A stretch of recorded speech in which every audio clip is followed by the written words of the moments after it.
ದಾರಿದ್ರ್ಯದಿಂದ ತುಂಬಿಕೊಂಡಿದ್ದೇನೆ. ಈ ನನ್ನ ದಾರಿದ್ರ್ಯ ನಾಶವಾಗುವಂತ ಯಾವುದಾದರೂ ಒಂದು ಉಪಾಯವಿದ್ದರೆ ಹೇಳೆಂದು ಕೇಳಲಾಗಿ ಆಗ ಹೇಳುತ್ತಾನೆ, ಶ್ರೀ ಸತ್ಯನಾರಾಯಣ ಎಂಬ ವೃತ್ತವಿರುತ್ತದೆ, ನೀನು ಅದನ್ನು ಭಕ್ತಿ ಪೂರ್ವಕವಾಗಿ ಮಾಡಿದರೆ ನಿನ್ನ ದುಃಖಗಳು ನಿವಾರಣೆ ಆಗುತ್ತವೆ ಎಂದು ಹೇಳಿದಾಗ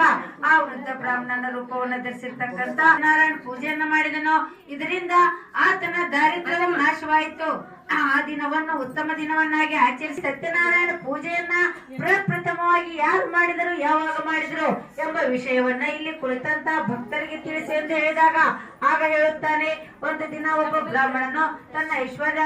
ಒಬ್ಬ ಕಟ್ಟಿಗೆ ಹೊರೆಯನ್ನು ಮಾರುವವನು ಬಂದು ನೀರಡಿಕೆ ಪೀಡಿತನಾಗಿ ಕಟ್ಟಿಗೆ ಹೊರೆಯನ್ನು ಹೊರಗಡೆ ಇಟ್ಟು ಅಲ್ಲಿ ಮಾರ್ತಕ್ಕ ಬರುತ್ತದೆ ಎಂದು ಹೇಳಿದಾಗ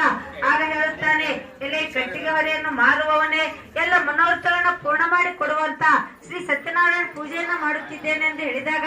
ಆಗ ಆ ಕಟ್ಟಿಗೆ ಈ ದಿನ ನಾನು ಭಿಕ್ಷಕಾಗಿ ಹೋಗಿ ಬಂದ ಹಣದಿಂದ ಕಟ್ಟಿಗೆ ಹೊರೆಯನ್ನು ಮಾರಿ ಬಂದ ಹಣದಿಂದ ಧನಿಕರಿರ್ತಕ್ಕಂತ ಓಣಿಗೆ ಹೋಗಿ ಕಟ್ಟಿಗೆ ಹೊರೆಯನ್ನು ಮಾರಲು ಆ ದಿನ ಆತನಿಗೆ ದಿನಕ್ಕಿಂತ 2 ಪಟ್ಟು ದ್ರವ್ಯವು ಸಿಗಲು ತಪ್ಪಾದವನ್ನ ಮಾಡಿ ಬ್ರಾಹ್ಮಣರ ಮುಖದಿಂದ ಶ್ರೀ ಸತ್ಯನಾರಾಯಣ ಕಥೆಯನ್ನ ಕೇಳಿ